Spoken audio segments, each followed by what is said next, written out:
Hello everyone. This is the third day of the 53rd IATEFL conference, and we are here with Joe. Joe is with ELT Jam, and believe it or not, this logo has been going around me but has not actually been in me, so I don't really know what you people represent. First of all, welcome. Thank you. What is ELT Jam? So ELT Jam is a learning agency.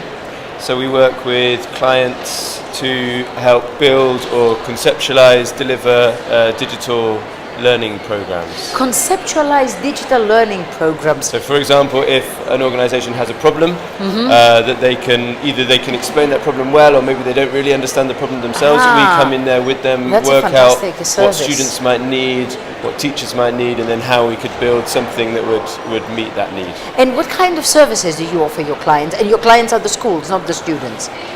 So they are publishers, education organizations, also edtech companies, also sometimes organizations that are outside of ELT that have some media or some asset that they want to use in ELT, so we work with those kind of organizations as well. So the services we can help, we can run workshops with them to help uncover what the problems are, early stage ideas around different solutions, and then we can put together a team of people to actually build that solution. So we've got a team of content writers, editors, project managers, designers, developers, and then we put the team together and we build the app or the course or the website or whatever it is that's needed. That sounds fantastic. You're the person I should be asking.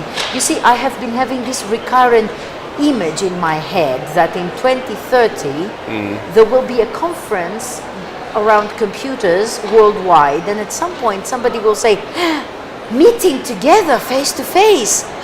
That might be an innovative idea. Do you think we should try that?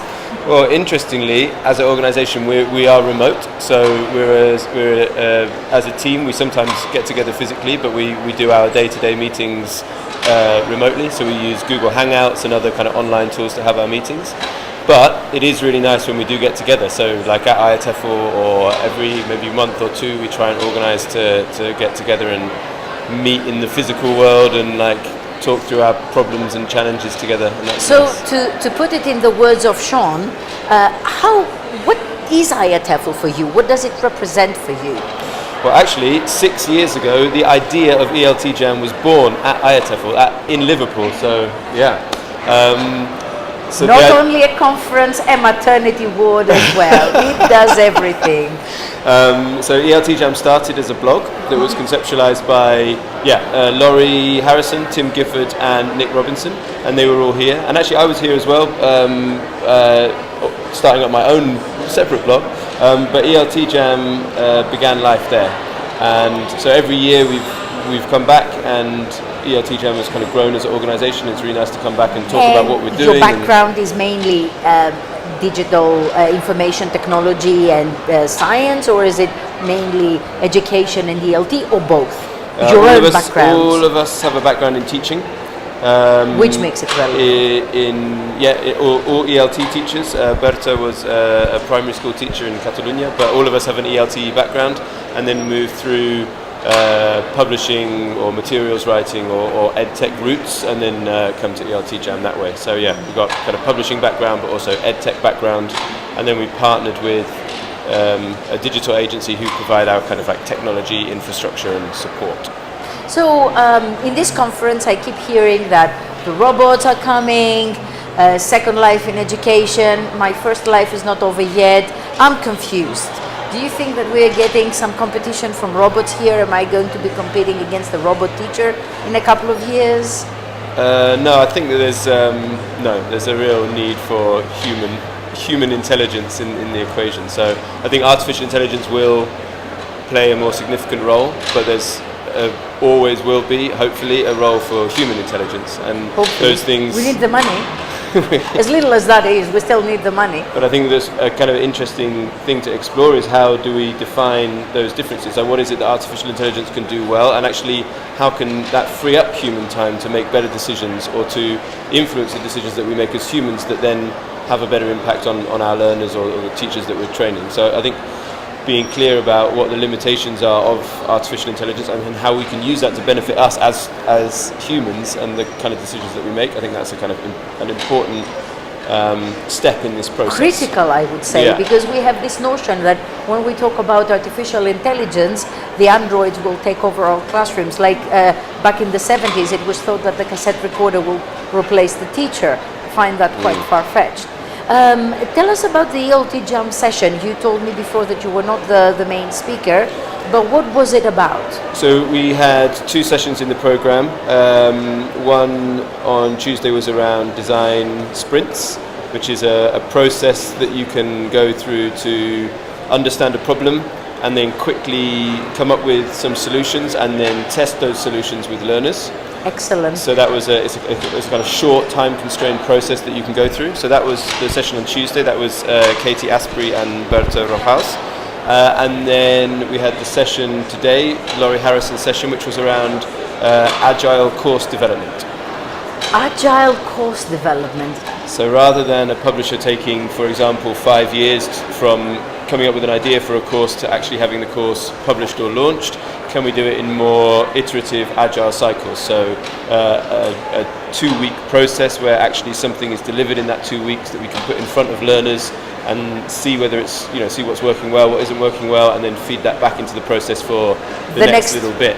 So rather than waiting a really long time and accumulating a lot of risk as we go along, can we build things and then actually test them with learners or teachers more quickly and get some feedback, and then the things that we're creating have a better chance of being of actually meeting a real need. And the more we talk together, the more I feel that you are the people that best perhaps represent the topic of tomorrow's interactive closing panel. So tomorrow we are discussing the future directions of ELT. How close, what what part do you think ELT Jam and what it stands for will it be for the future of ELT? Yeah, I mean that's a question that we always have been exploring, and we're kind of set up to explore. That was what ELT Jam, kind of our founding idea, was to explore the future of ELT. So I think we've been doing that, and a lot of the work we do is on trying to move things forward or suggest new approaches for things. I guess one thing that plays a major role in that is looking outside of ELT to see what's happening in the wider world of technology or the wider world of education, and then what we can kind of maybe learn from that.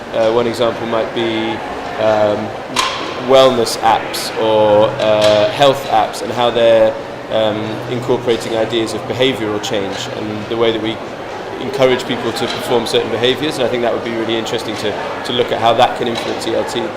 And the way that we're trying to get our learners to change their behaviour to be, more efficient or more effective in the learning activities that they go through. So that's one thing. So I think a more iterative or agile approach, I think, is a real a future direction. We've seen that already happening, but we expect to see that more. As I said before, to try to mitigate risk. So rather than having big, long cycles of developing something which accumulate a lot of risk, can we do things in a shorter, more, like chunked up way? And to implement things faster. Yeah, exactly. Bring the material faster to the students. And we see that in the classroom as well. So it can be something which is done in terms of product development and course development, but also as a teacher, how can you understand your learners better in terms of what's working, not working, uncover what some needs are, and then experiment in your classroom and create a culture of experimentation, so that you're able to put together an activity or a lesson or a week's worth of a course that tries something new with your learners and then works out what's working well, what isn't working well, and so you can change on that, and also collaboratively. So it's not just you as a teacher deciding what's best, but actually finding out from your students what they like and it is a good thing that you mentioned collaboration, because I think I am as guilty as everybody else. I associate digital learning or the use of digital technologies in learning as something that isolates learners rather than brings them into the social side of learning. But obviously it's up to us and how we use this technology. And actually it can be a real tool for facilitating interaction with people that maybe you otherwise wouldn't have been able to interact with, like projects that connect people across different time zones or in different countries or really hard to reach areas. So we're doing some projects in Jordan where lots of refugees and people training refugees and teacher trainers struggle to get access to materials and resources, and so technology can play a really important role, I think, in connecting people who otherwise are kind of hard to connect in the real world. Like the people who are watching us and have been watching us faithfully for the last 3 days, 4 if we count 3 conference days. And thank you for your time. Very welcome. It's been a pleasure meeting you and talking to you. Best of luck to ELT Jam. Thank you. And all of you. We wouldn't have been together without technology, so stay tuned.